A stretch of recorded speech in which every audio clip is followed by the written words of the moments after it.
চ্যানেলে আপনাদের সবাইকে স্বাগত জানাই। ভোটের ক্যারাভান নিয়ে আমরা আজকে উপস্থিত হয়েছি গাজল কেন্দ্রে, এবং এই গাজল কেন্দ্র যার বেশিরভাগ অংশটাই গ্রামীণ, সেই গাজল কেন্দ্র, যে গাজল কেন্দ্রে আহ, একদম 3 দশকেরও বেশি সময় ধরে যেটা বামেদের শক্ত ঘাঁটি ছিল, যেখানে 2011 সালে কংগ্রেস প্রার্থী তিনি জয়ী হন। 2016-এ এই কেন্দ্র পুনরুদ্ধার করেন বামেরা, কিন্তু তারপর 2019 থেকে আমরা দেখতে পাই যে এখানে বিজেপির উত্থান, এবং 2021-এ এই কেন্দ্রটি বিজেপির দখলে যায়। সেই গাজল কেন্দ্রের মানুষ এবার কি ভাবনা চিন্তা করছেন সেটাই আমরা জানার চেষ্টা করব। এবং আমরা জানি যে আর কিছুক্ষণের মধ্যেই আজ প্রধানমন্ত্রী তিনি জাতির উদ্দেশ্যে ভাষণ দেবেন। তার সেই ভাষণ 8:30টায় শুরু হওয়ার কথা, আমরা সেই ভাষণে সরাসরি শুনবো। তবে তার আগে একটু আমার সঙ্গে মঞ্চে যারা উপস্থিত রয়েছেন তাদের সঙ্গে পরিচয় করিয়ে দিই। আমাদের সঙ্গে একদম ডান দিকে রয়েছেন কংগ্রেসের পক্ষ থেকে সিদ্ধার্থ শঙ্কর ঘোষ, আমার ডান পাশে রয়েছেন বিজেপির পক্ষ থেকে সুজয় পাল, আমার বাঁ পাশে রয়েছেন তৃণমূল কংগ্রেসের পক্ষ থেকে প্রসূন রায়, এবং একদম বাঁদিকে রয়েছেন সিপিআইএম এর পক্ষ থেকে জিশান আহমেদ।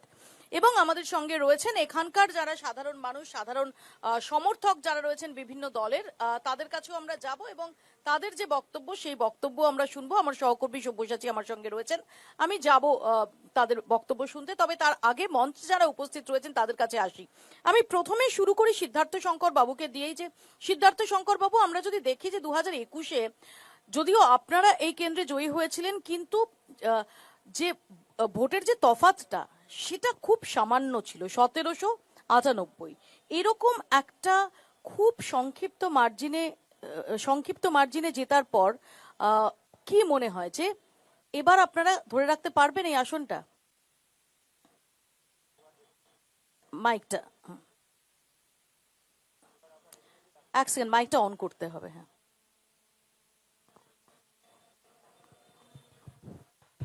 আমরা আসনটা এবার পুনরুদ্ধার করব, কারণ আমাদের গত যে ইলেকশন তাতে আমাদের বামেদের সঙ্গে জোট হয়েছিল এবং সেই জোটকে লোকজন রিজেক্ট করেছিল। তো ডেফিনেটলি আমরা এবার এক সেকেন্ড, আপনি তো কংগ্রেসের প্রতিনিধি। হ্যাঁ, আপনি কংগ্রেসের প্রতিনিধি সিদ্ধার্থ শঙ্কর বাবু। আমি এই প্রশ্নটা সুজয় বাবুর কাছে নিয়ে যেতে চাইছি যে 1798 ভোটে আপনি জয়ী হয়েছিলেন, আমি আসবো আপনার কাছে। 1798 ভোটে আপনাদের প্রার্থী জয়ী হয়েছিলেন, এবার কি আপনারা সেই মার্জিন ধরে রাখতে পারবেন? মার্জিন গত মানে 2000 আদৌ আসনটা ধরে রাখতে পারবেন? একদম অবশ্যই ধরে রাখতে পারবো। গাজলের যদি আপনি বিগত দিনের ইতিহাস দেখেন, এইখানে তৃণমূল কংগ্রেস কোনোদিন কোনোভাবেই দাঁত ফোটাতে পারেননি। সেই দিক থেকে দেখতে গেলে আপনি যদি পরপর দেখুন, তাহলে এটা 2011-তে যেটা হয়েছিল সেটা হচ্ছে আপনার এইখানে সুশীল রায়, যিনি আর কি কংগ্রেস থেকে জিতেছিলেন, তার পরবর্তীকালে এখানে সিপিএম জেতেন, আপনি যেটা বললেন, তারপর এখানে বিজেপি জেতেন। কিন্তু কোনোদিনই এইখানে তৃণমূল কংগ্রেস এইখানে জিততে পারেনি। আপনি শুধু এইখানে কেন, আপনি মালদার মাটি, দুর্ভেদ্য মাটি ভাবুন। বিগত যে লোকসভা নির্বাচন হয়েছে আমাদের 2024-এ, সেখানে একটা কোনো কনস্টিটিউয়েন্সি নেই যেইখানে আপনার তৃণমূল কংগ্রেস লিড করেছে। আপনি পরপর সবগুলো চলে যান, মালদা উত্তর, মালদা দক্ষিণ, আপনি যদি সেই সঙ্গে আরো দুটো যোগ করে নেন, ফারাক্কা শামশেরগঞ্জ, তাও তৃণমূল হেরেছে। মানে এদের পরিস্থিতিটা দেখুন। এরা পঞ্চায়েত নির্বাচনে কি করে, বিভিন্নভাবে এরা বিভিন্ন হুমকি ধমকি সমস্ত করে করে। 2024-এ আপনাদের যথেষ্ট ভালো লিড ছিল। হ্যাঁ, 30,000-এর উপরে আমাদের লিড ছিল। হ্যাঁ, 38,000। এবং সেইটা আপনি দেখুন না, আজকে এইবার যেটা আছে কিনা, এইবার তো পরিস্থিতি ভালো আছে সারা পশ্চিমবঙ্গে। আর আপনার একটা সরকার বিরোধী যে হাওয়া সেটা বইছে, সেইখান থেকে দাঁড়িয়ে স্বাভাবিকভাবে গাজলেও যে আছে, গাজলের লিড আমরা চেষ্টা করছি লোকসভা ভোটের সমান ধরে রাখার বা তার থেকে বাড়ানোর, কমার তো কোনো প্রশ্নই আসে না। আমি একটু আপনার কাছে আসবো সিদ্ধার্থ শঙ্কর বাবু। সিদ্ধার্থ শঙ্কর বাবু, আপনি শুরুও করছিলেন যেটা দিয়ে যে এবার আপনাদের বামেদের সঙ্গে জোট হয়নি। আমরা দেখেছি যে 2011-তেও সেই সময় আপনারা জয়ী হয়েছিলেন এই কেন্দ্রে।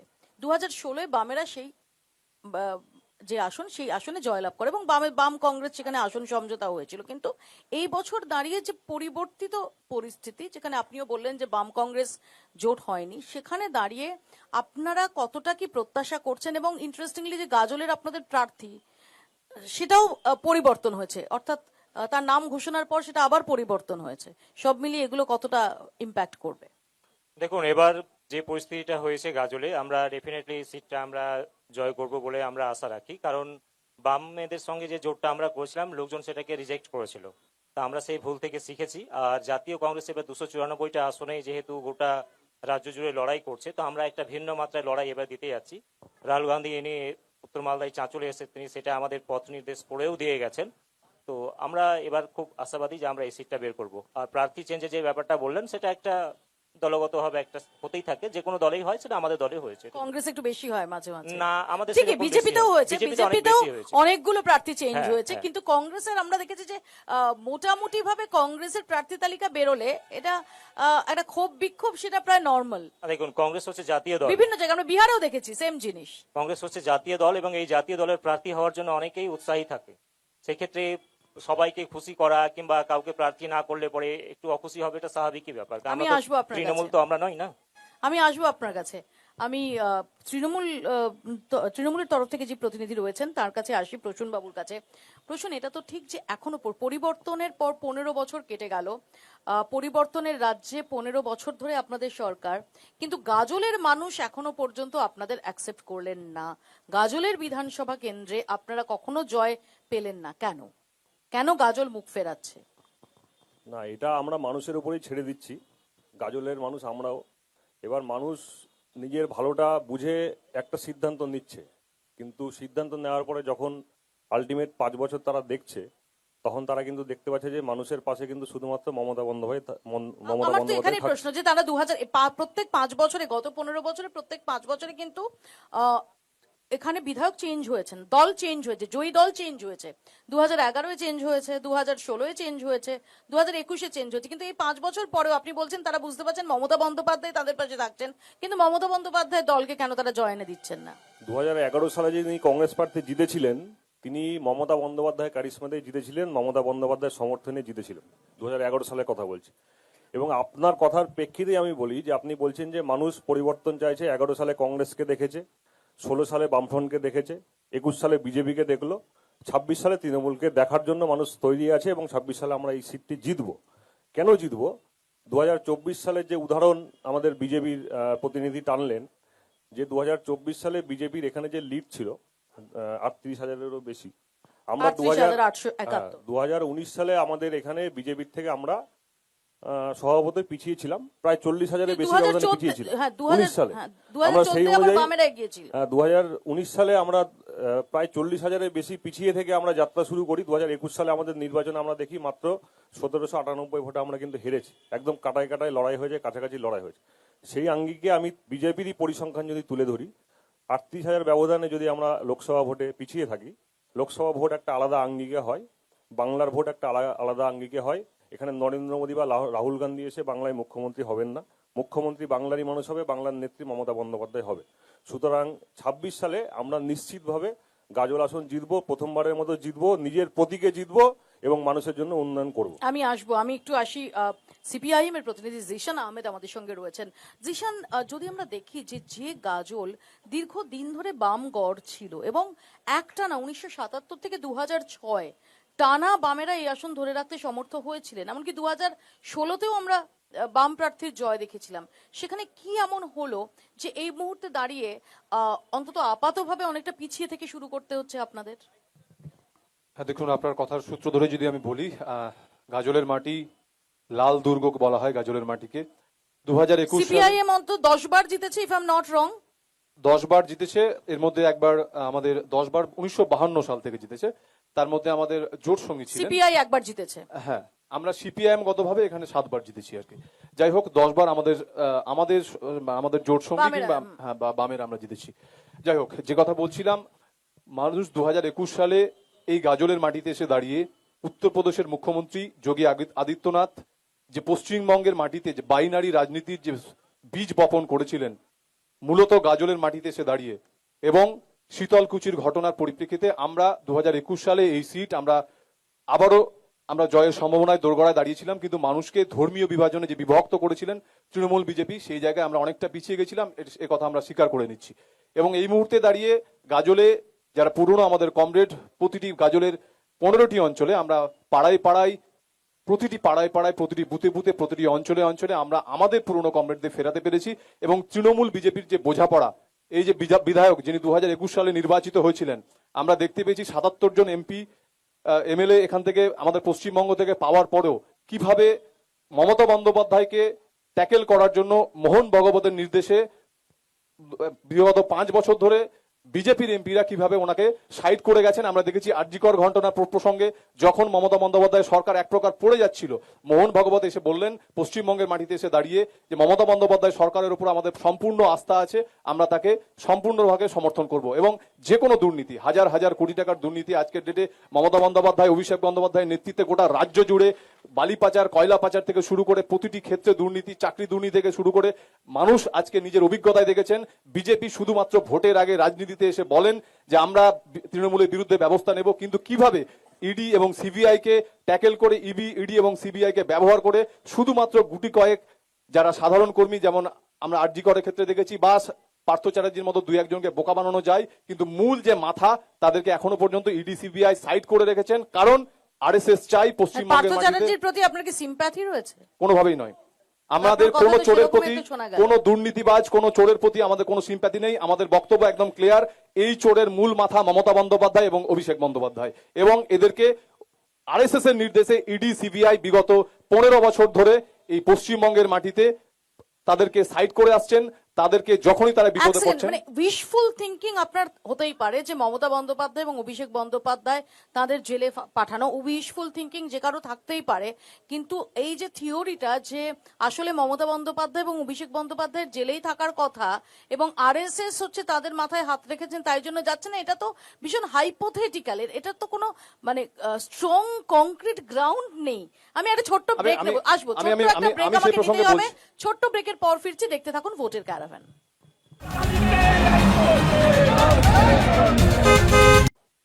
ফিরে এলাম বিরতির পর, আপনারা দেখছেন ভোটের ক্যারাভান গাজল থেকে সরাসরি।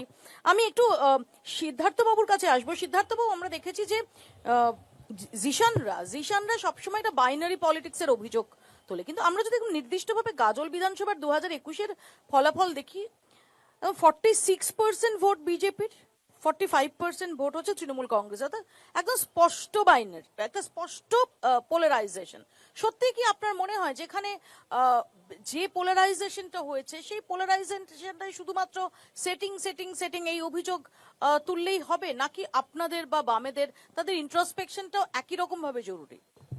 না, সেটিংটা কার সাথে কার সেটা একটু ক্লিয়ার করলে ভালো হয়। মানে দিদির সাথে দাদার সেটিং না কার সেটিং? সেটিং তো আমরা জানি দিদি আর দাদাতেই আছে, মাঝখানে তো আমাদের তো কোনো রোল নেই সেটিং। না, কিন্তু শুধু সেটিং থিওরিতে কি আপনারা জাস্টিফাই করতে পারবেন আপনাদের ব্যর্থতাটা? আমার এটা প্রশ্ন। দেখুন, আমাদের ব্যর্থতা সেই অর্থে আপনি যেভাবে, আমি যেটা বললাম যে আপনি বোধহয় আমার প্রশ্নটা ঠিক মতো শোনেননি, যে 2021-এর রেজাল্টে একটা স্পষ্ট নাম্বারে একটা স্পষ্ট পোলারাইজেশন রয়েছে। 46% বিজেপির, তৃণমূল কংগ্রেসের 45%, এবং লেস দ্যান 1% ভোটের ব্যবধান ছিল, জয়ের ব্যবধান ছিল। এই জায়গায় দাঁড়িয়ে শুধুমাত্র সেটিং এর তত্ত্ব, শুধুমাত্র বাইনারি পলিটিক্স এর তত্ত্ব, এটা দিয়ে কি আপনারা বা বামেরা তারা তাদের যে ক্ষমতা হ্রাস পাওয়াটা, এটাকে জাস্টিফাই করতে পারবে, নাকি আরো কোনো ফ্যাক্টর আছে যেগুলো আপনাদের সমীক্ষা করতে হবে, আত্মসমীক্ষণ করতে হবে? দেখুন, বাইনারি যে থিওরি ভাই যেটা বললেন সেটা তো ওটাতে ওনাদের থিওরি, আমি এখানে বাইনারি থিওরির কথা বলবো না। এক্স্যাক্টলি, আমি সেটাই জানতে চাইছি যে আপনি কি।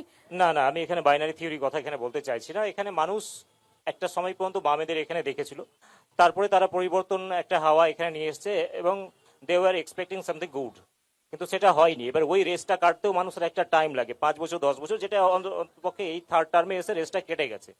এবার এখানে এসে সবাই নিজের জায়গাটা বুঝেছে, বামেরা নিজের জায়গা বুঝেছে, কংগ্রেস নিজের জায়গা বুঝেছে, এবং আজকে বিজেপি তারাও জায়গা বুঝছে, এবং যে সেটিং থিওরি যেটা চলছে দিদিও নিজের জায়গাটা বুঝে আজকে দাদার এগেনস্টে ভোটিং করেছে। সুতরাং এখন এই 2026-এ দাঁড়িয়ে আর বাইনারি ব্যাপারটা আমি আর বলবো না। আমি একটু আসি সুজয় বাবুর কাছে। সুজয় বাবু, কিন্তু আপনাদের যিনি বিধায়ক গত 5 বছরের, সেই বিধায়কের সত্যি কি এলাকায় সেই অবদান গত 5 বছরে রয়েছে যেটার উপর ভিত্তি করে আপনারা এই 1798-এর ব্যবধানটাকে ধরে রাখতে বা সেটাকে বাড়াতে এক সেকেন্ড প্রশ্নটা শেষ করতে দিন, বাড়াতে পারেন বলে আত্মবিশ্বাস দেখাতে পারেন? আমরা পোস্টার পড়তে দেখেছি বিধায়কের বিরুদ্ধে, এবং আপনাদের দলের মধ্যেও আপনাদের বিধায়ককে নিয়ে একটু মনোমালিন্য, এগুলো আমরা দেখেছি। গণতান্ত্রিক দল, সবার বলার অধিকার রয়েছে দলের মধ্যে, কারো মতামত তার বিরুদ্ধে থাকতেই পারে। একটু ডিফার করব, কংগ্রেসের বা দক্ষিণপন্থী দলের মধ্যে কংগ্রেসের মতো দলে এই কালচারটা যতটা এন্টারটেইনড হয়, বিজেপির মতো রেজিমেন্টেড একটা ফোর্সে বা সিপিআইএম এর মতো রেজিমেন্টেড একটা ফোর্সে, যদিও আমরা দেখতে পাচ্ছি আপনাদেরও মারামারি লাঠালাঠি সল্টলেক দফতর অব্দি পৌঁছেছে, এমনকি কালীগঞ্জে সিপিআইএম এরও এবার আমরা ক্ষোভ বিক্ষোভ দেখতে পেয়েছি, কিন্তু মোটামুটি ভাবে সেটা আপনাদের জন্য আনলাইকলি, কারণ আপনাদের অনেক রেজিমেন্টেড পার্টি। দেখুন, যা আছে সব ওইটা স্বাভাবিক আছে। যে কোনো রাজনৈতিক দলের যখন আপনার তার সদস্য সংখ্যা বৃদ্ধি হয়, তার পায়ের তলার মাটি শক্ত হয়, তখন স্বাভাবিক আছে। হ্যাঁ, আর তারপর একটা জেতা সিট, মাইকটা অন করে নিন প্লিজ। হ্যাঁ, সবাই চাইবেন যে এখানে আমি টিকিটটা পাই, তো সেটা স্বাভাবিক আছে, সেটা কেউ কিছু নাই। দলের মধ্যে একজন যে নেতৃত্ব আছেন তিনি সবার প্রিয় থাকবেন সেটাও নাই, সেটাও আপনি ভালো করে বোঝেন।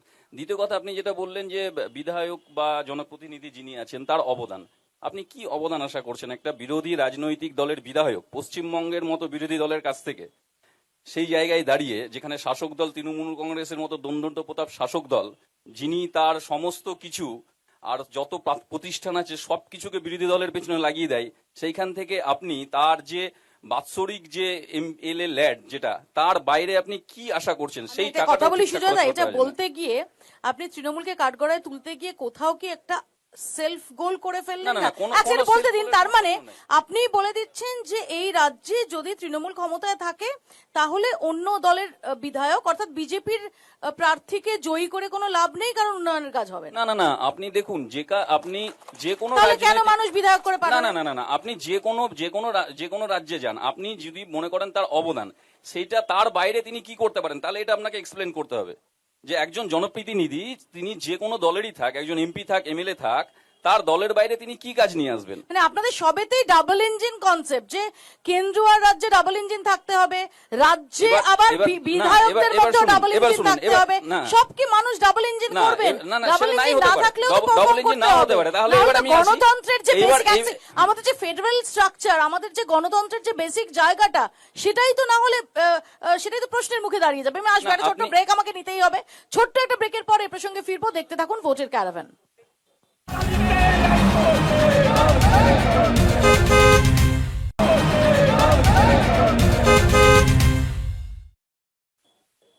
ফিরে এলাম বিরতির পর, আপনারা দেখছেন ভোটের ক্যারাভান গাজল থেকে সরাসরি। আমি এখানে একটু আসবো তৃণমূল কংগ্রেসের প্রতিনিধির কাছে। যে অভিযোগটা সুজয় বাবুরা করছেন যে হ্যাঁ না, এক এক করে আসতে হবে প্লিজ। আপনার বক্তব্য নিয়ে তো ওনার কাছে যাচ্ছি, সবাইকে সংক্ষেপে সংক্ষেপে যেতে হবে। এটা সেমিনার না, কেউ 5-6 মিনিট আনইন্টারাপ্টেড বলতে পারবেন না প্লিজ, এটা ডিবেট। আমি একটু উনি যে প্রশ্নটা তুলছেন যে আসলে তৃণমূল কংগ্রেস সরকার তারা বিরোধী দলের যারা বিধায়ক তাদের উন্নয়নের কাজ করতেই দেন না, এটাও কি অস্বীকার করতে পারেন? এটা তো আজ বলে না, বিভিন্ন সময় তো বিরোধী বিধায়কদের এই অভিযোগ আমরা করতে দেখেছি। এটা সম্পূর্ণভাবে মিথ্যে কথা। আমাদের প্রশ্ন, আমি ওনাকেই প্রশ্ন করছি, আজকে আমরা যে দলের হয়ে প্রতিনিধিত্ব করছি, আমাদের নেত্রী মমতা বন্দ্যোপাধ্যায় রেলমন্ত্রী ছিলেন কেন্দ্রীয় সরকারের, এবং এই রাজ্যে ছিল বামফ্রন্টের সরকার, কিন্তু সেই আমলেই আমাদের নেত্রী মমতা বন্দ্যোপাধ্যায় গাজলের যে রেল স্টেশনটা, এই যে রেলপথটা তিনি চালু করেছিলেন। সুতরাং এটা বললে হবে না যে না আমাদের দল ক্ষমতায় আছে আর বিজেপি কাজ করতে পারছে না, তা নয়। বিজেপি কাজ করার কোনো মানসিকতা দেখায়নি। এবং দ্বিতীয় কথা হচ্ছে, ওনারা নিজেদের দোষটা স্বীকার করছেন না। আজকে যে তথ্যটা উনি দিচ্ছেন, আমরা যদি ঘুরিয়ে সেই তথ্যটা ওনাদের দিকে ঠেলি, আজকে আমাদের রাজ্যে তৃণমূল কংগ্রেস আছে বলে, বিজেপি নেই বলে, কেন্দ্রে বিজেপির সরকার, নরেন্দ্র মোদীর সরকার আমাদের রাজ্যের সমস্ত টাকা এখান থেকে উঠিয়ে নিয়ে চলে যাচ্ছে।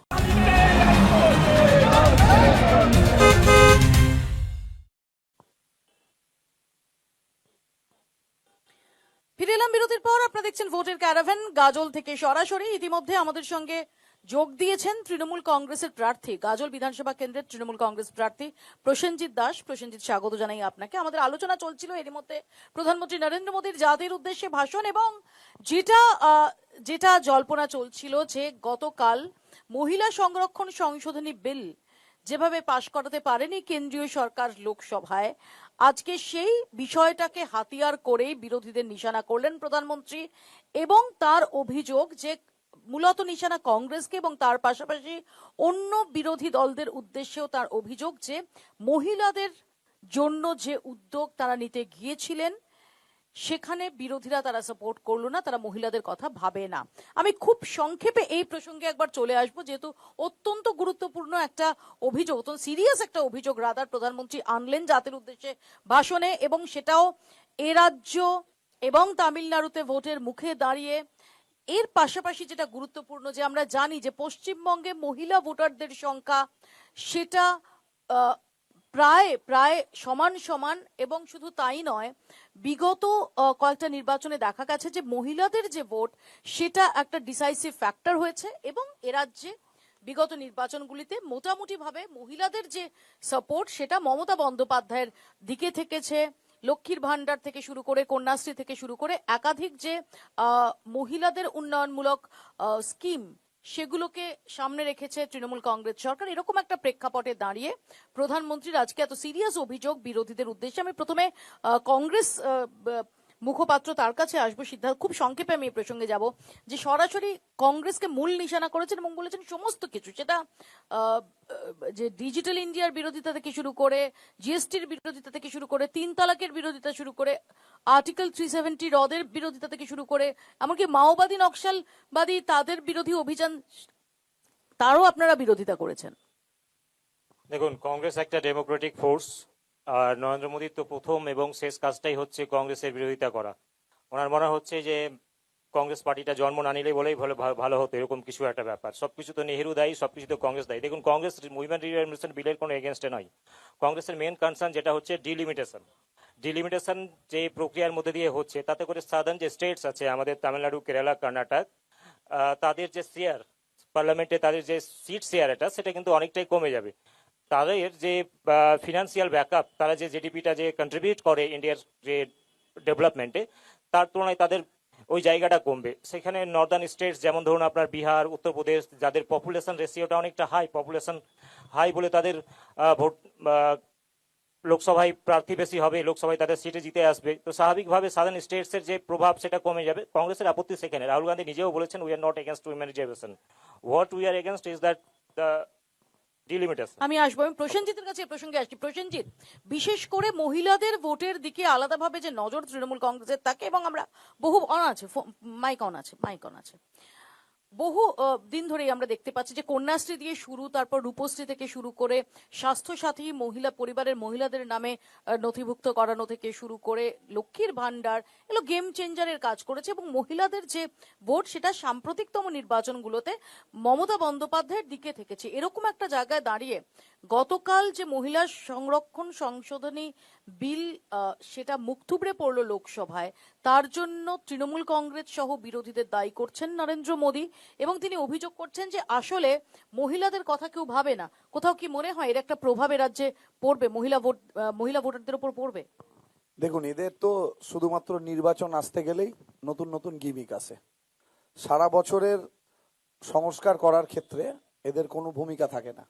যখন যে রাজ্যে নির্বাচন থাকে তখন বিজেপির এইটা মনে পড়ে, কোন সময় মহিলাদেরকে টার্গেট করা হয়, কোনো সময় ছাত্র যুবদের ক্ষেত্রে কিছু বলে দিল, কিন্তু আসলে এগুলো সম্পূর্ণটাই ভাওতা। দেশে 10 বছরের উপরে ক্ষমতায় আছে, তারা এতদিনে ঘুম ভেঙেছে মহিলা সংস্কার বিলকে এখানে নিয়ে আসতে হবে। বাংলায় এমন একটা রাজ্য, যে রাজ্য মহিলাদেরকে সশক্তিকরণের পথ দেখিয়েছে। বাংলায় একটা রাজ্য মহিলাদের স্বাধীনতা হওয়ার ক্ষমতা দেখিয়েছে। আর বাংলার নেত্রী মমতা বন্দ্যোপাধ্যায় সবসময় নিম্ন শ্রেণী থেকে শুরু করে, মধ্যবিত্ত শ্রেণী থেকে শুরু করে, যখন করোনার সময়, যখন মানুষের হাতে অর্থ ছিল না, তখন বাংলায় একমাত্র পথ দেখিয়েছে যে লকডাউনের ক্ষেত্রেও মহিলাদের হাতে কিভাবে অর্থনৈতিক ক্ষমতাকে দেওয়া যায়। তো ফলে বাংলার সাথে সারা অন্য রাজ্যের তুলনা হবে না। দেখুন, আমরা সবাই জানি যে পশ্চিমবঙ্গ সহ বেশ কয়েকটি রাজ্যে নির্বাচন চলছে, বিজেপির পায়ের তলার মাটি সরে গেছে। বাংলায় মহিলা ভোটার এরা পাবে না, কারণ বাংলার মহিলারা বাংলার দিদির সাথে আছে, বাংলার নিজের মেয়ের সাথে আছে, মমতা বন্দ্যোপাধ্যায়ের সাথে আছে। তাই বিজেপির হয়তো নিচু তলার লোকেরা বলছে ওপরে যে বাংলার মহিলাদের ক্ষেত্রে কোনো একটা বার্তা দিন, তাই ওনাদের নেতারা এই বার্তাটা দিচ্ছেন। আমি আসি জিশানের কাছে। জিশান, প্রথম কথা, আমরা যে বক্তৃতা নরেন্দ্র মোদী দেখলাম প্রায় 31 মিনিট 22 সেকেন্ড, উনি যে কথাটা হয়তো 7 থেকে 8 মিনিটে বলা যেত সেটা দেখলাম 31 মিনিট 22 সেকেন্ড ধরে বললেন।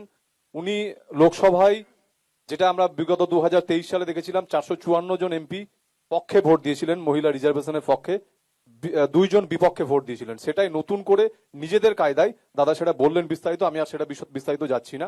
ওনার যে ডিপ্রেশন, যেটা ফ্রাস্ট্রেশন, সেটা লোকসভায় দেখাতে না পেরে মিডিয়ার সামনে, সাধারণ মানুষের সামনে, যেহেতু তামিলনাড়ু এবং পশ্চিমবঙ্গকে পাখির চোখ করে মূলত মহিলা ভোটকে টার্গেট করে পড়েছে, এবং পুরোটাই একটা রটনা। এবং এর সাথে যে বিজেপি সরকার আমরা দেখেছি উন্নয়ন হাতরাসের মতো ঘটনায় মহিলাদেরকে নিয়ে তাদের কি ভাবনা, মণিপুরের ক্ষেত্রে আমরা দেখেছি তাদের কি ভাবনা, সেই বিজেপির কাছে মহিলাদের কথা আর মানায় না, মহিলা সংরক্ষণের কথা মানায় না। মূলত যেটা বক্তব্য, 543টা আসন রয়েছে, 813টা আসন করতে হবে। যদি 543টার মধ্যে আমরা 33% মহিলা সংরক্ষণ করি, তাহলে এই মুহূর্তে যে বিজেপির যে পুরুষ অনেক সাংসদ আছেন যারা টিকিট পাবেন না, তাতে দলের একটা বড় ক্ষতি হবে।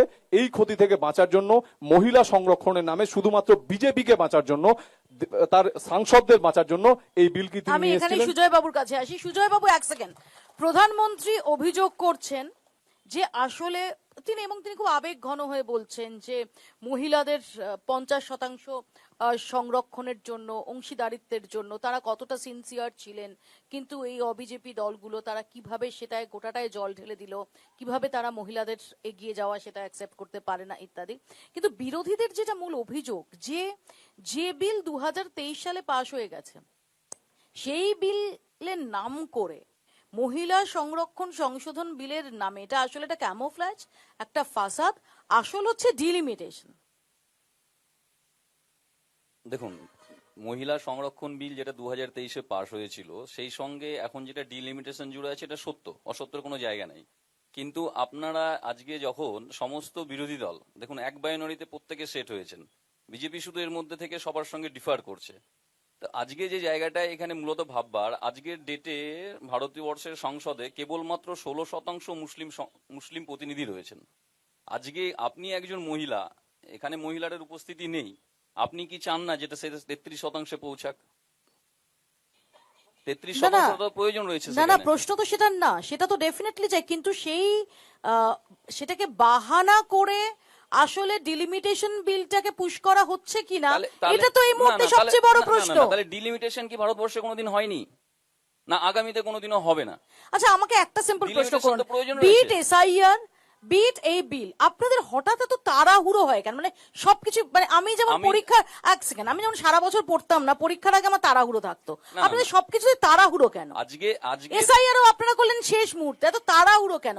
এবারও হঠাৎ যখন এতগুলো রাজ্যে নির্বাচন চলছে, তার মুখে দাঁড়িয়ে হঠাৎ করে বিশেষ অধিবেশন ডাকা, হঠাৎ করে মহিলা সংরক্ষণ সংশোধনী বিল, যার সঙ্গে ডিলিমিটেশন প্রসঙ্গ, ভাই আজকে যদি সবটা ফেয়ার হয়, যদি সবটা যথার্থ হয়, তাহলে তো বিরোধীরা, আজকে যদি ডিলিমিটেশন প্রয়োজন না হয়, আজকে যদি সংরক্ষণ মহিলাদের প্রয়োজন না হয়, আপনি নিজের ভিউ থেকে বলুন, আজকে স্বাধীনতার প্রায় 80 বছর, আজকে সেই স্বাধীনতার এতদিন পরে এসে যদি আজকে মহিলা সংরক্ষণ করতে হয়, এটা তো কংগ্রেস সরকারের করা উচিত ছিল কংগ্রেস থাকাকালীন, কেন আজকে বিজেপিকে করতে হবে? আজকে প্রয়োজন ছিল না, আজকে ডিলিমিটেশন প্রয়োজন নেই। আজকে এখানে যিনি যারা ক্ষমতায় রয়েছে পশ্চিমবঙ্গে, তারা কি জেলা ভাগ করেননি, জেলা বানায়নি? আমাদের উত্তর মালদা কি লোকসভা হয়নি? আমাদের উত্তর মালদা লোকসভা ছিল না একটা টাইমে। অনেক চেষ্টার পরও, এক সেকেন্ড শুনুন, অনেক চেষ্টার পরও বিন্ধ্য পর্বতের ওই পারে দাক্ষিণাত্যে আপনারা রাস্তা তৈরি করতে পারছেন না। কাজে আপনাদের ডিলিমিটেশনের যে উদ্দেশ্য, সেটা নিয়েই তো প্রশ্নের জায়গা থাকে। ডিলিমিটেশন প্রয়োজন রয়েছে, ডিলিমিটেশন যদি না হয়, আপনি যদি জনপ্রতিনিধি, আপনাদের প্রয়োজন আরো বেশি করে রয়েছে, আমাদের দেশের স্বার্থে প্রয়োজন রয়েছে। দক্ষিণ ভারত আপনাদের সাথ দিচ্ছে না, অ্যাকসেপ্ট করছে না। এটাই তো গণতন্ত্রের সুন্দরতা, কোথাও সাথ থাকবে, কোথাও সাথ থাকবে না। অন আছে, সবকটা অনই থাকছে। দেখুন, আমি আপনার প্রশ্নের উত্তর ধরেই বলছি যে এনাদের যখন নির্বাচন আসে, নির্বাচনের সময় মাথায় একটা কিছু আসে যে আমাকে নতুন করে কারোর মন পেতে হবে, কারো ভালোবাসা অর্জন করতে হবে। তাড়াহুড়া করে এরা সবকিছুকে ঘেটে ফেলে। 10 বছর ধরে ক্ষমতায় আছে, মহিলাদের কথা তখন ভাবা হলো না, মহিলা সংরক্ষণ বিলের কথা তখন ভাবা হলো না। হঠাৎ করে 5 রাজ্যের নির্বাচন আছে, সেই নির্বাচনী ইস্যুকে ফায়দা করে তাকে মহিলা সংরক্ষণ বিল পাস করে কোথাও লোকসভার আসন বাড়িয়ে নেওয়া, কোথাও আগামী দিনের রাজনীতিতে টিকে থাকা, কোথাও দেশের মাটিতে টিকে থাকার একটা ফন্দি এরা করছে। বাংলার মানুষের মন পেতে গেলে, বাংলার মানুষের ভালোবাসা পেতে গেলে বাংলার মানুষের হৃদয়ে আসতে হবে। এইভাবে দূর থেকে টিভির পর্দায় বলে যে আমি এই করব, আমি মহিলা সংরক্ষণ মিলে আমি এতটা রিজার্ভেশন রাখবো, আমি এই বিষয়টাকে রাখবো, এই অস্পষ্ট কথা বলে লাভ নেই। আমি আসবো, আমি আবার গাজল প্রসঙ্গে আসি, গাজল কেন্দ্রের দিকে কনসেন্ট্রেট করি। আমার সহকর্মী রয়েছেন, ভাস্কর রয়েছেন। আমি একটু এখান থেকে প্রশ্ন নিয়ে নিই, একটু হাত তুলবেন প্লিজ। আমি এক এক করে, এক সেকেন্ড, একদম বাঁদিকে সবুজ জামা পরা ভাই আর ওই যে ওখানে সাদা জামা পরা ভাই, এক এক করে ভাই প্লিজ, যতগুলো সম্ভব আমি নেব। না, সবুজ জামা পরা ভাই প্রথমে, এক সেকেন্ড, এক এক করে দাদা একটু দাঁড়িয়ে বলবেন প্লিজ, তাহলে সুবিধা হবে। আমার প্রশ্ন সরাসরি টিএমসির যে ক্যান্ডিডেট ওনার কাছে। উনি একটা ম্যানিফেস্টো তৈরি করেছেন, যেখানে লিখেছেন উনি যে আমি যদি জিতি সেক্ষেত্রে গাজলে ব্লাড ব্যাংক হবে, ফায়ার ব্রিগেড হবে, ইত্যাদি ইত্যাদি। বিগত গাজলবাসী হিসাবে আমরা বিগত 2 টার্ম টিএমসির বিধায়ক পেয়েছি যারা দল ভাঙিয়ে নিয়ে গেছিল, তারা সেই সময়টা করেনি কেন? ধন্যবাদ, সেই জবাবটা উত্তর একটু- নেই, খুব সংক্ষেপে প্রসেনজিৎ। উনি যে প্রশ্নটা করলেন যে আমরা দল ভাঙিয়ে কাউকে নিয়ে এসেছি, প্রথমত 2011 সালে এবং 2016 সালে আমাদের তৃণমূলের প্রতীকে কোনো প্রতিনিধি জিতেনি। আর আমার প্রশ্ন আপনার চোখে চোখ রেখে, 2021 সালে আপনার দলের বিধায়ক বিজেপি দলের উনি জিতেছেন, ওনার কাছে কি কর্তব্য ছিল না যে গাজলের মানুষের জন্য একটা ব্লাড ব্যাংক হোক? গাজলের মানুষের জন্য উনি বলতে পারতেন তো বিধানসভায় দাঁড়িয়ে যে মানুষের ব্লাড ব্যাংকটা প্রয়োজন আছে। আজ আমায় নির্বাচনী ইস্তাহারে বলতে হচ্ছে, আজ আমায় নির্বাচনী ইস্তাহারে বলতে হচ্ছে যে মানুষের জন্য, গাজলের মানুষের জন্য ব্লাড ব্যাংক। ধন্যবাদ প্রসেনজিৎ। আমি এদিকে একটা প্রশ্ন নিয়ে নেব, খুব সংক্ষেপে। প্রশ্ন সংক্ষিপ্ত হবে, প্রশ্নের পরিপ্রেক্ষিতে উত্তর সংক্ষিপ্ত হবে। প্লিজ বলুন ভাই। আমার প্রশ্ন একটাই, কার উদ্দেশ্যে? আমার প্রশ্ন হচ্ছে বিজেপির পক্ষ থেকে যিনি আছেন হ্যাঁ, তেনার সুজয় কাছে। বাবু। হ্যাঁ, আমাদের কাছে কথা হচ্ছে, এর আগে তৃণমূল প্রার্থী আমাদের এলাকায় সংক্ষেপে ভাই, গেছিল, প্রশ্নটা সরাসরি করুন। হ্যাঁ, তিনাকে আমরা দাঁড় করেছিলাম এবং তিনার কাছ থেকে আমরা প্রশ্ন উত্তর পেয়েছি। কিন্তু বিজেপির প্রার্থীর কি এমন ভয় যে বৈরগাছি এক গ্রাম পঞ্চায়েতে উনি যেতে পারছেন না? কোন গ্রাম পঞ্চায়েত? বৈরগাছি এক গ্রাম বহির্গাছিয়া। হ্যাঁ। আচ্ছা, উত্তর নেই সুজয় বাবু।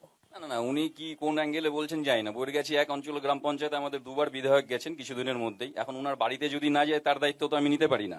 তাহলে উনি ইনভাইট করুক, ওনার বাড়িতে যাবেন। আমি আসবো, একটা ছোট্ট আর ব্রেক আমাকে দ্বিতীয় ছোট্ট কথা ব্রেক হচ্ছে- নিতেই হবে। ছোট্ট একটা ব্রেকের পর ফিরছি, দেখতে থাকুন ভোটের ক্যারাভান।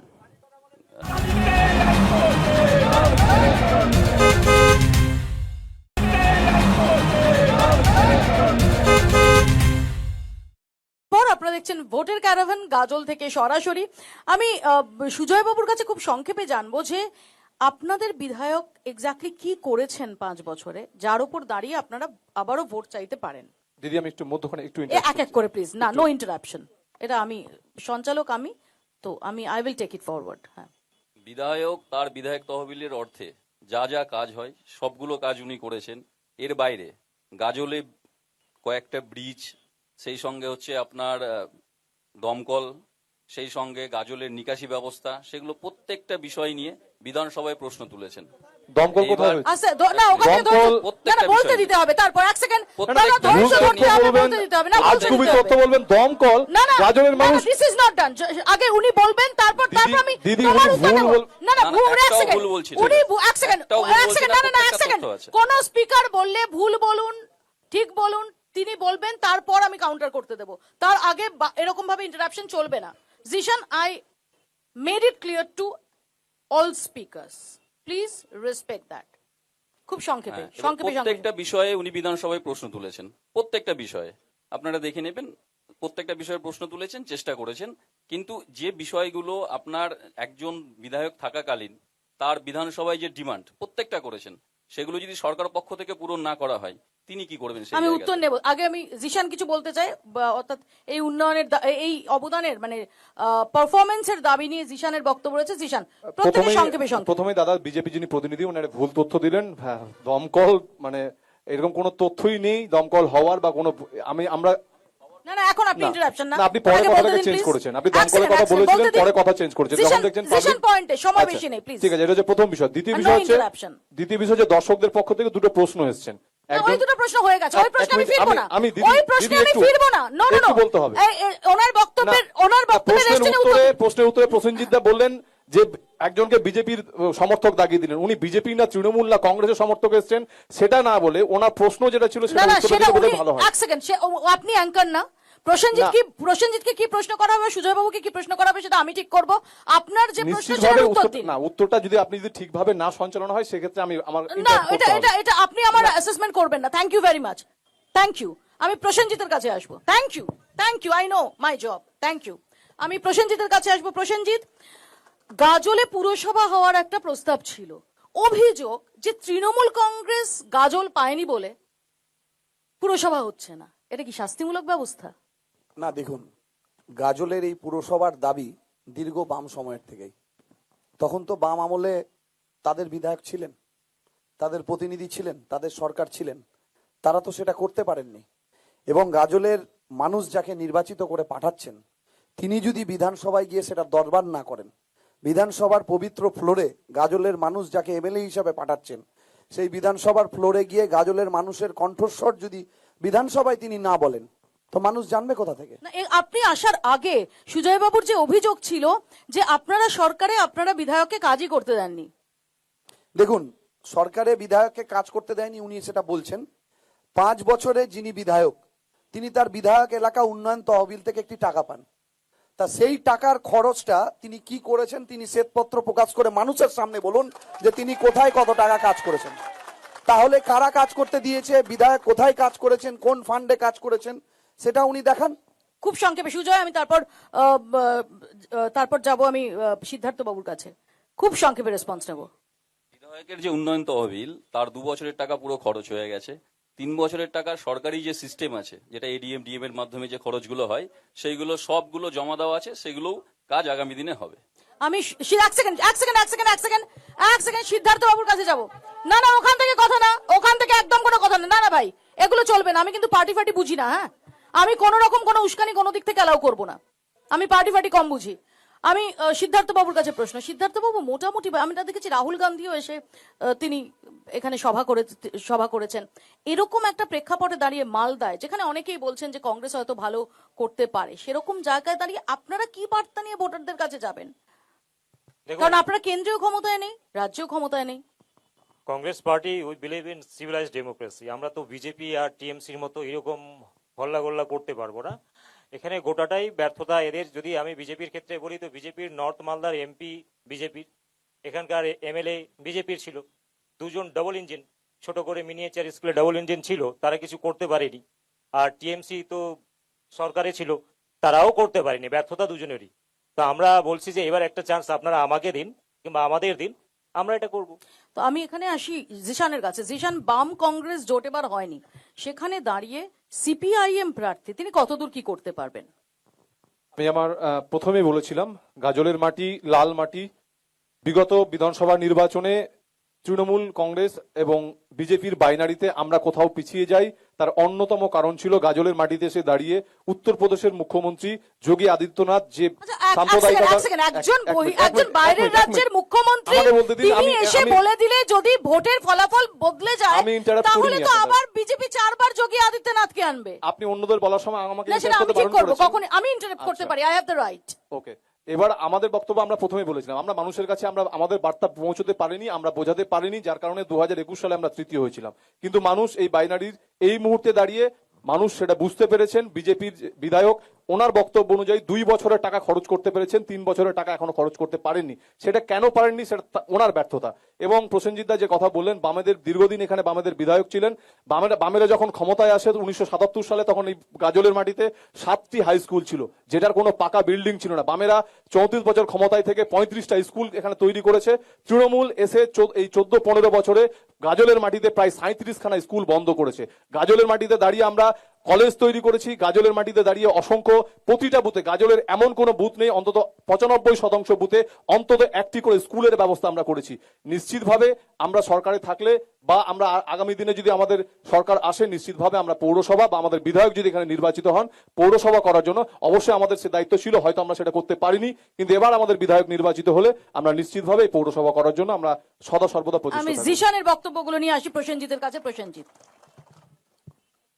আমাদের জেনারেশন শেষ হয়ে যাবে, তাও লাল আর ক্ষমতায় কোনোদিন ফিরবে না। আর কংগ্রেস মালদার মাটি তো বটেই, কিন্তু প্রসেনজিৎ, আমি একটু ইন্টারাপ্ট করবো, এর জাস্ট পাশের জেলাতেই আমরা দেখেছি যে সেখানে যিনি ক্যান্ডিডেট হয়েছেন তাকে নিয়ে এই মুহূর্তে বিরাট সেন্সেশন চলছে, তিনি প্রচুর গাড়ির মিছিল নিয়ে তিনি নমিনেশন দিতে গেছেন। দেখুন এটা তো বিধানসভার নির্বাচন, কোথাও হয়তো প্রার্থী বেসিসে কিছু হতে পারে, কিন্তু বাংলার নির্বাচনে কংগ্রেস এবং সিপিএম দুটোই অপ্রাসঙ্গিক। কংগ্রেস এবং সিপিএম এদের মহাশূন্যে পৌঁছে যাবে, কিন্তু সেটা যেটা মালদার 21 সালে ছিল। কিন্তু প্রসেনজিৎ মালদার মাটিতে দাঁড়িয়ে কংগ্রেস বামেদের নিয়ে বললেন, কংগ্রেস নিয়ে বলছেন, কারণ মালদায় এখনো পর্যন্ত যদি আমরা দেখি ঈশা খান চৌধুরী তিনি সাংসদ আছেন। মালদার যদি পরিস্থিতি দেখি, মালদায় তো বরং আপনারা যেভাবে এবারও মমতা বন্দ্যোপাধ্যায় তিনি মালদায় এসে যেটা বলেছেন যে তিনি চাইছেন যে মালদার মানুষ তাদের উপর ভরসা রাখুন, মালদাতে তো সামগ্রিকভাবে আপনাদের জন্য একদম কেক ওয়াক সেটা নেই। বলি আমি, আপনি খুব ভালো করে জানেন 2021 সালে আমি মালদা জেলা তৃণমূল যুব সভাপতি ছিলাম। আজও 26 সালে আমি জেলার ইউথ প্রেসিডেন্ট তৃণমূলের একটি শাখা সংগঠনের। আমি আপনাকে দায়িত্ব নিয়ে বলছি, যখন এসআইআর এর নাম করে মানুষকে লাইনে দাঁড় করালো বিজেপি এবং নির্বাচন কমিশনকে ব্যবহার করে, তখন একটাই মাত্র নেত্রী মানুষের ভোটাধিকারে রাখার জন্য, লড়াই করার জন্য সুপ্রিম কোর্টে আইনি লড়াইটা লড়েছেন মমতা বন্দ্যোপাধ্যায়। কংগ্রেস ঘুমিয়ে থেকেছে, এদের কোনো যোগদান নেই। আমি দায়িত্ব নিয়ে বলছি, এটা রাজ্যের বিধানসভার নির্বাচন। একটা বাচ্চা ছেলে মেয়েকেও জিজ্ঞাসা করুন চতুর্থবারের ক্ষমতায় পশ্চিমবাংলায় কে আসছে, ও দাঁড়িয়ে বলবে চতুর্থবারের মুখ্যমন্ত্রী হবে মমতা বন্দ্যোপাধ্যায়। আর মমতা বন্দ্যোপাধ্যায় মুখ্যমন্ত্রী হবে, মালদার মানুষ উন্নয়নের পক্ষে ভোট দিবেন। কংগ্রেসকে সাংসদ দিয়েছে, একটা বাড়ির পরিবার নিয়ে রাজনীতি চলছে। একটা পরিবারকে ভাঙিয়ে কতদিন চলবে? নিজেরা কি করেছে এমপি হয়ে সেই খতিয়ান দিক, শুধু পরিবার পরিবার পরিবার পরিজন নিয়ে রাজনীতি চলবে। কিন্তু সেই পরিবার পরিজন আপনাদের দলে তো সমস্ত রকমের টিকিট এবং সমস্ত রকমের পদ পেয়েছে। নিশ্চিতভাবে পেয়েছেন। দিদি স্নেহ করেছিলেন, ভরসা করেছিলেন, দিদি সেই সম্মানটা দিয়েছিলেন। সেই সম্মান যদি কেউ না রাখতে পারেন, তিনি নির্বাচনে লড়ছেন, মানুষ ম্যান্ডেট দেবে। আমি জিশান কিছু বলতে চাই। জিশান, আমি আসবো আপনার কাছে, তার আগে একটু সিদ্ধার্থ বাবুর কাছে আসি, কারণ নিশানাটা হচ্ছে কংগ্রেসের দিকে বেশি করে। প্রসেনজিৎ যেটা বললো আর কি, মানে কংগ্রেস নিয়ে প্রসেনজিৎ যে ন্যারেটিভটা মালদায় বলছে গনি খানের জমিতে বসে, এটা তো হাস্যকর। ওই যেটা বললো না 4 বছরের বাচ্চা বলতে পারবে মমতা ব্যানার্জি এবার সিএম হবে কিনা, তো আমরা বলবো সদ্যজাত বাচ্চাও বলবো যে এখানে মালদায় কংগ্রেস আছে না নেই, কংগ্রেস কতটা প্রাসঙ্গিক। আসলে কংগ্রেস রেড কার্ড দেখিয়ে দিয়েছে টিএমসি কে, এবার টিএমসি 0 মালদায়, তাই প্যানিক তৈরি হয়েছে কোন প্রার্থী কোথায় দেবে, সব বহিরাগত প্রার্থী। মানে প্রসেনজিৎ নিজেরটা থেকে এখানে এসছে, লিপিকা অন্য জায়গায়, সাবিনাদি অন্য জায়গায়। আপনার মৌসুম নূর কোথা থেকে দাঁড়াচ্ছে? ওনার বাড়ি কোথায়? না না, আপনার মৌসুম নূর কোথায় দাঁড়িয়েছে? মৌসুম নূর কোথায় বাড়ি? মৌসুম নূর উত্তর মালদা সাংসদ ছিল। হাততালি, ঠিক আছে। আমি জেলার যুব প্রেসিডেন্ট, হ্যাঁ সেটা জানি, ঠিক আছে। মৌসুম নূর উত্তর মালদার সাংসদ ছিল এবং মৌসুম নূর একমাত্র হয়তো প্রার্থী, কিন্তু টিএমসি তো পুরো মানে মোথাবাড়ি সুজাপুর থেকে শুরু করে সবই তো উলটপালট হয়ে এটা গেছে। পঞ্চায়েতের নির্বাচন না যে বুথ থেকে ভোটে না, দাঁড়াতে না, হয়। সেটার কথা আমি বলছি না। এটা আমি বাংলার বললাম নির্বাচন। একটা যে শুধু প্যানিকে আছে, এটা 4 তারিখের পরে পরিষ্কার হয়ে যাবে যে কটা আছে। এক সেকেন্ড জিশান কিছু বলতে চান, ওখান থেকে কথা না, আমি please। দুটো প্রসঙ্গ বলি ওখান এখানে। থেকে কোনো কথা না প্লিজ। এই যে ভাই, না না না, একদম না। হ্যাঁ, আচ্ছা, জিশান। দুটো প্রসঙ্গ বলি। এখানে দাদা বললেন যেটা যে মহাশূন্যে বামেদেরও, আমরা মহাশূন্যে যাব না শূন্যে থাকবো সেটা আগামী 4 তারিখে বুঝতে পারবেন। এই মুহূর্তে গোটা রাজ্যে, হ্যাঁ নিশ্চিতভাবে সবটা আসনে নয়, আমরা এই মুহূর্তে সরকারে চলে আসবো, সরকার গঠন করব, এত বড় কথা আমরা বলবো না, কিন্তু নিশ্চিতভাবে বামেরা একটা ফ্যাক্টর হতে চলেছে 2021 সালে। আমার এখানে প্রশ্ন আছে জিশান, হ্যাঁ, একদম বলুন। যে ফ্যাক্টর হতে চলেছে বামেরা, ঠিকই, বামেরা যদি ফ্যাক্টর হয়, আপনারা যেটা আশা করছেন যে একটা সিগনিফিকেন্ট নাম্বার নিয়ে যদি আপনার বিধানসভায় মানে শুধুমাত্র খাতা খোলা না, একটা সিগনিফিকেন্ট নাম্বার নিয়ে যেতে পারেন, এবং ফ্যাক্টর হওয়ার ক্ষেত্রে যদি আমরা ধরে নিই যে কোথাও দাঁড়িয়ে ত্রিশঙ্কু হচ্ছে, তখন আপনারা লেসার ইভিল গ্রেটার ইভিল ঠিক করতে পারবেন? নিশ্চিতভাবে বামেরা যদি বিধানসভায় যায়, দিকে যাবেন, লেসার ইভিল গ্রেটার ইভিল আজ অব্দি ঠিক করতে পেরেছেন? আচ্ছা ঠিক আছে, আমি উত্তরটা দিই, আমাকে ইন্টারাপ্ট করবেন না। নিশ্চিতভাবে 2004-এর প্রসঙ্গ আমরা বলতে পারি। 2004-এ যেভাবে বামেদের যদি 10 জন 20 জন 50 জন যে কজনই এমএলএ জিতুক না কেন, অন্তত এটা সিওর থাকবেন বিজেপির যে 77 জন এমএলএ গত 5 বছর ধরে যে নাটক করেছেন, এত দুর্নীতি, এত চুরি দুর্নীতি, আবাস যোজনা থেকে শুরু করে 100 দিনের কাজ থেকে শুরু করে চাকরি দুর্নীতি থেকে শুরু করে বিজেপির 77 জন এমএলএ কিছুই করেননি, শুধুমাত্র মানুষকে দেখার জন্য নাটক করেছেন।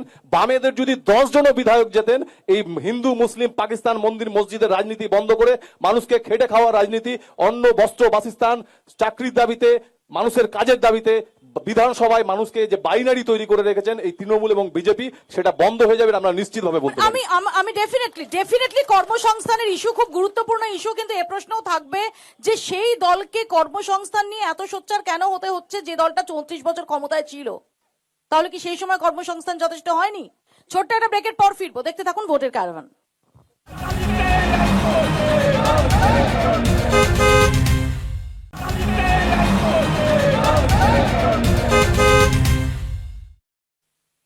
ফিরে এলাম বিরতির পর, আপনারা দেখছেন ভোটের ক্যারাভান গাজল থেকে সরাসরি।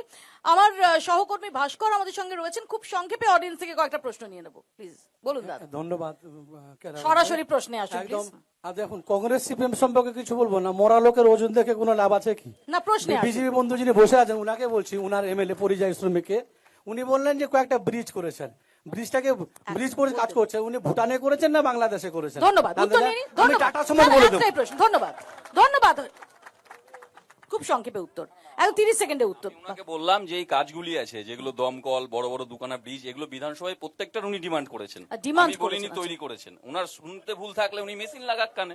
আচ্ছা, এক সেকেন্ড, পরের প্রশ্ন। এক সেকেন্ড, না, পরের প্রশ্ন ভাস্কর, পরের প্রশ্ন। মাইকটা অন। আমার বিজেপি এবং টিএমসির কাছে কোশ্চেন আছে। প্রথমত একটাই প্রশ্ন। না দিদি, দুটো না, একটা বলছি কাকে করবেন ঠিক করুন, একটাই প্রশ্ন করতে দেবো, অ্যালাউ করব না। বিজেপি। ঠিক আছে, বলুন। বলছি যে নারী শক্তি নিয়ে কথা বলছে আমাদের মোদী বাবু, তাহলে উত্তরপ্রদেশ, মধ্যপ্রদেশ এবং রাজস্থান কেন ধর্ষণের শীর্ষে আছে? ধন্যবাদ। সেগুলো নিয়ে, মণিপুর নিয়ে কেন কথা ধন্যবাদ, বলছে? ধন্যবাদ। আপনি কোথায় তথ্য পেলেন যে ধর্ষণের শীর্ষে আছে? না, মণিপুর, আপনি বের আপনি করুন তথ্য। মণিপুর কি করে চাপা দেবেন? না, মণিপুর চাপা দেওয়ার ব্যাপার নয়, মণিপুর চাপা দেওয়ার ব্যাপার নয়। মণিপুরে দুটো গোষ্ঠীর মধ্যে সংঘর্ষ আছে। আপনি উন্নাও হাতরাস কি করে অস্বীকার করবেন? আপনি ব্রিজভূষণ কি করে অস্বীকার করবেন? আরজি কর হাসখালি কি করে অস্বীকার করবেন? সেটা তো বলছে না কেউ। তাহলে সেইটা কেন যোগ করছে না? সব বায়োনারি একসঙ্গে তৃণমূল, কংগ্রেস, সিপিএম সব একই লপ্তে হয়ে যাচ্ছে, সেটা কি করে শেষ নারী হচ্ছে? সম্মানের আজকে কথা তো প্রত্যেকের তো আপনারা সেইটা করা বলছেন। উচিত। আজকে ওখান থেকে আর কথা না, ভাই, আর কথা না। প্রত্যেকটা ধর্ষণ, নারী সংগঠিত যে বিষয়গুলো আছে প্রত্যেকটা নিন্দাজনক, সেটা যে রাজ্যেই হোক, ধন্যবাদ। সেটা ইউপিতে হোক, সেটা বেঙ্গলে হোক। উত্তর নিয়েছি, আমি প্রশ্ন। একটা পক্ষ নিয়ে বলবো, আরেকটা পক্ষ নিয়ে বলবো না, সেটা কি করে হয়? প্রশ্ন নিন। আমার প্রশ্ন এক হচ্ছে, সেকেন্ড, না, কোনো কথা না। প্রশ্ন হচ্ছে আমাদের গাজলের বিধায়ক যিনি 5 বছর রয়েছেন, তেনার কাছে প্রশ্ন, উনি আমাদের এইখানে বাজারে তো দূরের কথা, রাস্তাও ওনাকে 5 বছর আমরা খুঁজে পাইনি, এটা বিজেপির কাছে প্রশ্ন। ধন্যবাদ। এইটা কিন্তু একটা গুরুত্বপূর্ণ প্রশ্ন। ইভেন আমি আগেও বললাম পোস্টারও নাকি পড়েছিল তার নামে।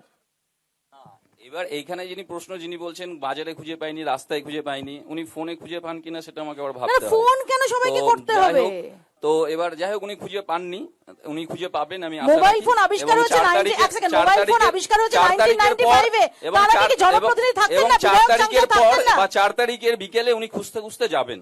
আচ্ছা, আমি সব শেষে সংক্ষেপে সবার কাছে আসি, একদম 30 সেকেন্ড করে, যে তারা কি করবেন। মানে তারা যদি এই বিধানসভায় সত্যি মানুষ তাদের সুযোগ দেয়, তাহলে তাদের ফার্স্ট প্রায়োরিটি কি হবে? আমি প্রথমে জিশানকে দিয়ে শুরু করি, কারণ জিশানরা এবার খাতা খোলার স্বপ্ন দেখছেন।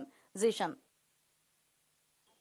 আমরা শুধু খাতা খোলাই নয়, নিশ্চিতভাবে বিধানসভায় একটা বড় সংখ্যা, আমি প্রথমেই বলেছিলাম আমরা সরকারে আসবো এটা বলছি না, কিন্তু আমরা একটা বড় সংখ্যা বিধায়ক আমাদের এই সময় এই বিধানসভায় নির্বাচনে আমাদের বিধানসভায় প্রায়োরিটি কি হবে? প্রায়োরিটি হবে, প্রথম প্রায়োরিটি থাকবে প্রথম 100 ইউনিট ইনকাম ট্যাক্স মেনটেন করে না এই রকম পরিবার, প্রথম 100 ইউনিট বিদ্যুৎ বিল একদম সম্পূর্ণ ফ্রি, পরের 100 ইউনিট হাফ ফ্রি।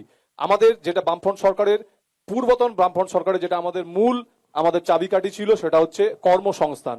আমরা পুনরায় আবার 1998 সাল থেকে 2011 সাল পর্যন্ত যেভাবে দুর্নীতিবিহীন ভাবে আমরা এসএসসি টেট থেকে শুরু করে প্রতিটা কর্মসংস্থানে আমরা ব্যবস্থাপনা করেছিলাম। আমরা সরকার আসলে একটা প্রশ্ন না, লাইটার নোট। বিদ্যুতের তো 100 ইউনিট ফ্রি দেবেন, কিন্তু আবার সেই জ্যোতিবা বসুর জমানার মতো লোডশেডিং হলে তখন আর বিদ্যুতের ইউনিট ফ্রি কাজে আসবে? নিশ্চিতভাবে সময়ের সঙ্গে সঙ্গে পরিবর্তন হচ্ছে, সবটাই পরিবর্তন হবে। যেভাবে বামফ্রন্ট সরকার 34 বছরে দুর্নীতিহীন ভাবে সরকার চালিয়েছিলেন, 15 বছর ধরে নরেন্দ্র মোদীর ইডি সিবিআই এর দৌলতে যেভাবে 15 বছর ধরে মমতা বন্দ্যোপাধ্যায়ের সরকার একটা দুর্নীতির আগাছায় পরিণত করে ফেলেছেন গোটা রাজ্যটাকে, এই রকম দুর্নীতিহীন সরকার। প্রায়োরিটি কি হবে সিদ্ধার্থ বাবু? দেখুন, আমি বারবারই একটা কথা শুধু একদমই সংক্ষেপে সংক্ষেপেই বলছি যে আমরা আসলে একটা সুস্থ সভ্য ভদ্র গণতন্ত্র এখানে নিয়ে আসবো। মানে দিদি দাদাতে আমরা একেবারে ক্লান্ত, কাদা ছুড়াছুড়ি থেকে শুরু করে যা হচ্ছে আমরা এটা চাই না। একটা সিভিলাইজ ডেমোক্রেসি কংগ্রেস প্রমিস করে, আর কংগ্রেস যারা করে আপনারা নিজেরাও জানেন, কংগ্রেস দল কারা করে, সব লোকেরাই করে। আর ওভারঅল যেটা হচ্ছে শিক্ষার একটা অগ্রগতি আমরা চাইবো এবং কর্মসংস্থান। সব থেকে বড় কথা পশ্চিমবঙ্গে যেটা দরকার সেটা হচ্ছে কর্মসংস্থান। আমি আসি খুব সংক্ষেপে সুজয়বাবুর কাছে। এমন কোন কাজটা 5 বছরে চিন্ময় কৃষ্ণবাবু করতে পারেননি যেটা প্রায়োরিটি হওয়া উচিত বলে আপনি মনে করেন? না, এমএলএ ল্যাডের টাকায় যে অর্থে যে কাজ করা যায় সেটা করা সম্ভব আছে। এইবার আপনি যদি এখানে তার বাইরে একটা 100 কোটি টাকার কাজ, একটা 10 কোটি টাকার কাজ, সেটা একটা এমএলএ দ্বারা সম্ভব না। সেটা উনি ডিমান্ড করতে পারেন গিয়ে বিধানসভায়। তো তার মধ্যে যা যা কাজ সেগুলো চিন্ময়বাবু সবই করেছেন। ডিমান্ডের প্রায়োরিটি আমরা যেটা ভেবেছি, আমরা সরকার আসবে এখানে, সরকার আসলে এখানে যেটা আছে, যেটা এর আগে 2 জন বিধায়ক মানে এই কথা বলে তারা দল পরিবর্তন করেছিলেন যে এইখানে মিউনিসিপ্যালিটি হবে, এইখানে জল নিষ্কাশন ব্যবস্থা হবে, এইখানে কারিগরি বিদ্যালয় হবে বা অন্য কিছু হবে। একজন বিধায়ক সেগুলো সবগুলো তৃণমূল দলে দিয়েছিলেন, নিজের প্রমাণ করেছিলেন, কিন্তু কোনো কাজ করেননি। আজকে আমাদের সরকার আসলে প্রত্যেকটা হবে। প্রসেনজিৎ, তৃণমূল কংগ্রেসকে এখনো পর্যন্ত গাজলবাসী সুযোগ দেননি বিধানসভায়, যদি এবার দেন তাহলে প্রায়োরিটি কি হবে? দেখুন, গাজল একটি সুন্দর সভ্য সংস্কৃতির পরিবেশ আছে। গাজলের মানুষের জন্য প্রথম যেটা আমরা বলেছি ইলেকশন ম্যানিফেস্টোতেও, সেটা হচ্ছে গাজলের দমকল কেন্দ্র স্থাপন, গাজলের ব্লাড ব্যাংক করা অত্যন্ত প্রয়োজন, এবং গাজলকে ঘিরে আপনি জানেন 3টা ন্যাশনাল হাইওয়ে আছে যার কানেক্টিভিটি প্রচুর। এখানে একটা বড় বাস টার্মিনাস আমরা করতে চাইছি, এবং নিশ্চিতভাবে গাজলে মহিলা কলেজ, অসংখ্য কলেজ রাজ্যের মুখ্যমন্ত্রী মমতা বন্দ্যোপাধ্যায় করেছেন, গাজল মহিলা কলেজ, এবং এই গাজলের এই এলাকাতে এখানে ড্রেনেজ সিস্টেম ব্যবস্থার অত্যন্ত প্রয়োজন। এইগুলি যদি প্রাথমিকভাবে করা যায়, আমি বলছি না যে সবটা কাজই 1 বছর 2 বছরের মধ্যে সবটাই সেরে ফেলা সম্ভব, কিন্তু আমাদের প্রায়োরিটি লিস্টে এটা থাকবে।